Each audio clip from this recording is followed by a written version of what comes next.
আসসালামু আলাইকুম, সবাইকে স্বাগত জানাচ্ছি গ্লোবাল ভিউজে। আপনাদের সাথে আছি আমি ফারজানা নিসা। আজ জানাবো আন্তর্জাতিক গণমাধ্যমে আলোচিত সংবাদ ও বিশ্লেষণ। বহু বছর ইসরায়েলের অন্ধকার প্রকোষ্ঠে বন্দি জীবন কাটিয়ে স্বজন ও সহযোদ্ধাদের মাতৃভূমিতে ফেরার উৎসব চলছে গাজা জুড়ে। বন্দি বিনিময়কে কেন্দ্র করে হামাস যোদ্ধাদের দাপুট উপস্থিতি এবং তাদের প্রতি ফিলিস্তিনিদের অকুণ্ঠ সমর্থনের দৃশ্য একটি বার্তা আবার সামনে এনেছে। ইসরায়েল ও যুক্তরাষ্ট্রের জয়লাভের উদ্ভট স্বপ্ন এখানেই শেষ। এই অবস্থায় আরও বহু ইসরায়েলি সেনা গাজা ছেড়েছেন। মার্কিন দূতের সঙ্গে বৈঠকে লেবানিজ পার্লামেন্টের স্পিকার বলেছেন, ইসরায়েলের চেয়ে বড় শয়তান পৃথিবীতে আর নেই। হামাস নেতাদের সঙ্গে বৈঠকে ইরানের সর্বোচ্চ নেতা বলেছেন, মিথ্যার ওপর সত্যের জয় হয়েছে। আল্লাহ প্রতিরোধ সংগ্রামকে সম্মানিত করেছেন। টাইমস অফ ইসরায়েল জানিয়েছে, মধ্য গাজার নেতজারিম করিডোর থেকে সেনা প্রত্যাহারের চূড়ান্ত পর্যায়ে রয়েছে ইসরায়েল। উত্তর গাজা থেকে উপত্যকার অন্য অঞ্চলকে বিচ্ছিন্ন করে এই করিডোর বানিয়েছিল ইসরায়েল। সেখানে বিপুল সেনা উপস্থিতির কারণে বাস্তুচ্যুত ফিলিস্তিনিরা তাদের বাড়িঘরে ফিরতে পারছিলেন না। যুদ্ধবিরতি চুক্তির অংশ হিসেবে সেখান থেকে সেনা প্রত্যাহার করে নেওয়া হচ্ছে বলে জানায় সংবাদ মাধ্যমটি।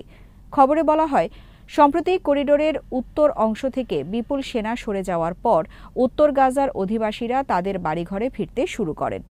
উপকূলীয় সড়ক এবং সালাহ আল দিন সড়ক ধরে দলে দলে লোক উত্তরাঞ্চলে ফিরতে থাকেন। তখনও সালাহ আল দিন সড়কের পাশের অবস্থানগুলো দখল করে রেখেছিল দখলদার বাহিনী। সামরিক পোস্ট ব্যবহার করে ফিলিস্তিনিদের চলাচল পর্যবেক্ষণ এবং প্রতিবন্ধকতা তৈরি করছিলেন সেনারা।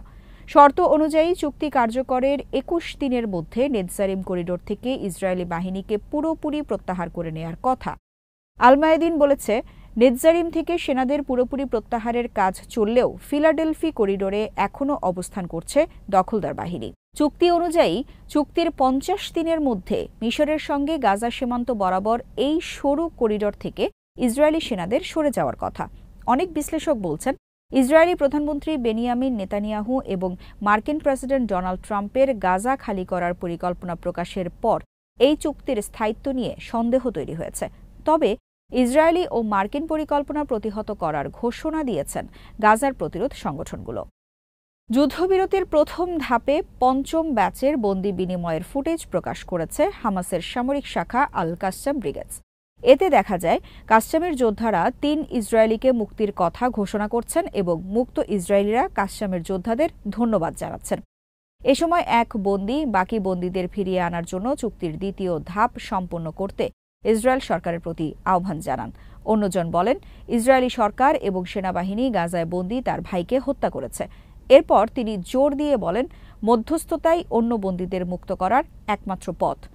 দেইর আল বালার যে মঞ্চে বন্দি বিনিময় অনুষ্ঠিত হয়, সেখানে বিশাল ব্যানারে লেখা ছিল, we are the flood, we are the day after.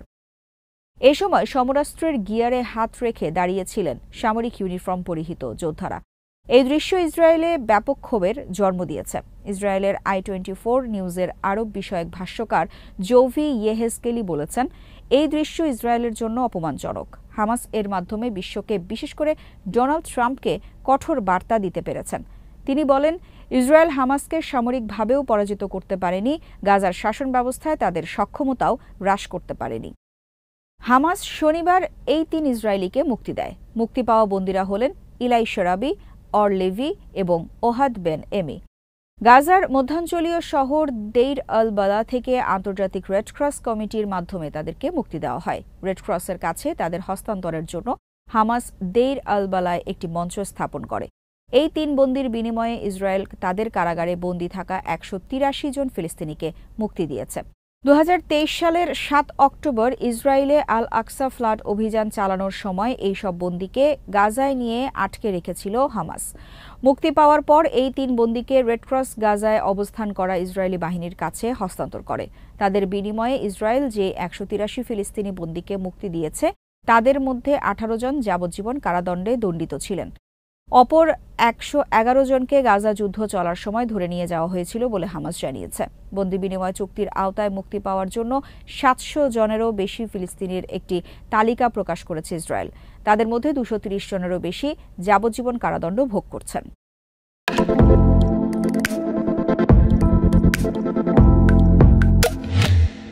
Press টিভির খবরে বলা হয়, ইসরায়েলি কারাগার থেকে কয়েক ডজন ফিলিস্তিনির সর্বশেষ মুক্তি উদযাপনের সময় হামাস বলেছে, ইসরায়েলের অপরাজেয় থাকার বিভ্রম কেটে গেছে।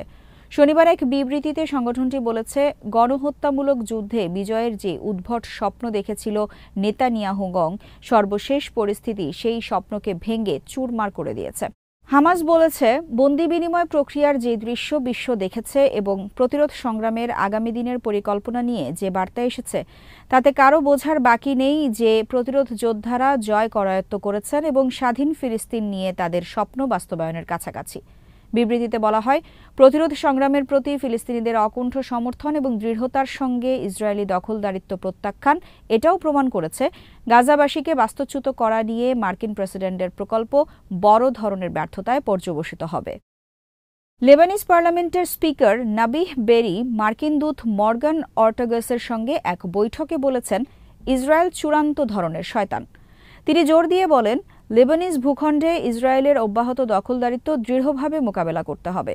যুদ্ধবিরতি চুক্তির অংশ হিসেবে দক্ষিণ লেবাননে লেবানিজ সেনা মোতায়েন এবং সেখানে তাদের ভূমিকার প্রশংসা করেন বেরি। বৈঠকে তিনি অর্টাগাসকে বলেন, চুক্তির বাস্তবায়ন দেখভালের দায়িত্বে থাকা মার্কিন প্রশাসন যেন চুক্তির পূর্ণাঙ্গ বাস্তবায়নে ইসরায়েলকে বাধ্য করে। বেরি পূর্ণাঙ্গ সেনা প্রত্যাহারে ইসরায়েলি বাধ্যবাধকতা নিয়ে জাতিসংঘ সনদের কথাও মার্কিন দূতকে মনে করিয়ে দেন।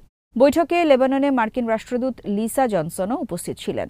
লেবাননের সার্বিক পরিস্থিতি, বিশেষ করে দক্ষিণাঞ্চলে ইসরায়েলের জাতিসংঘ সনদ লঙ্ঘনের সর্বশেষ ঘটনাগুলো নিয়ে বৈঠকে আলোচনা করা হয়। হামাসের শুরা কাউন্সিলের চেয়ারম্যান মোহাম্মদ ইসমাইল দরবিশের নেতৃত্বে কয়েকজন সদস্য শনিবার ইরানের সর্বোচ্চ নেতা আয়াতুল্লাহ খামেনির সঙ্গে বৈঠক করেছেন। বৈঠকে খামেনি গাজার শহীদদের এবং শহীদ কমান্ডারদের, বিশেষ করে ইসমাইল হানিয়াহের স্মৃতির প্রতি শ্রদ্ধা জানিয়ে বলেন, আল্লাহ আপনাদের এবং গাজার জনগণকে সম্মান ও বিজয় দান করেছেন। গাজাকে ইঙ্গিত করে তিনি পবিত্র কোরআনের একটি আয়াত তুলে ধরেন, যেখানে বলা হয়েছে, একটি ছোট দল ঐশী সাফল্য এবং অনুমতিতে একটি বৃহৎ এবং শক্তিশালী দলকে পরাজিত করতে পারে। ইরানি নেতা বলেন, আপনারা ইসরায়েল ও যুক্তরাষ্ট্রকে পরাজিত করেছেন এবং আল্লাহর রহমতে আপনারা তাদের কোনো লক্ষ্যই অর্জন করতে দেননি। প্রায় ১.৫ বছরের প্রতিরোধের সময় গাজার জনগণ যে দুর্ভোগ সহ্য করেছে তার কথা উল্লেখ করে সর্বোচ্চ নেতা বলেন, এই দুর্ভোগ এবং যন্ত্রণার ফসল ছিল শেষ পর্যন্ত মিথ্যার উপর সত্যের বিজয় এবং যাদের হৃদয় সবসময় প্রতিরোধের প্রতি নিবেদিত, গাজার জনগণ তাদের সবার জন্য আদর্শ হয়ে উঠেছে। বৈঠকে ইসলামী বিপ্লবের নেতা হামাসের আলোচক দলকে ধন্যবাদ জানিয়ে চুক্তির সাফল্যকে মহান বলে অভিহিত করে বলেন, আজ সমগ্র মুসলিম বিশ্ব এবং প্রতিরোধের সব সমর্থকদের কর্তব্য হল গাজার জনগণের দুর্ভোগ ও যন্ত্রণা কমাতে সাহায্য করা। হামাস নেতারা গাজায় প্রতিরোধকামীদের মহান বিজয়ের জন্য খামেনিকে অভিনন্দন জানিয়ে বলেছেন, আমরা গাজায় প্রতিরোধকামীদের বিজয়ের দিনগুলোর সঙ্গে ইরানের ইসলামী বিপ্লবের বিজয়ের বার্ষিকীর মিলনকে একটি শুভ লক্ষণ হিসেবে বিবেচনা করছি এবং আমরা আশা করছি এই মিলন জেরুজালেম এবং আল আকসা মসজিদের মুক্তির পথ প্রশস্ত করবে। ফিলিস্তিনি উদ্ধারকর্মীরা গাজার ধ্বংসস্তূপের নিচ থেকে আরও ২২ জনের লাশ উদ্ধার করেছেন।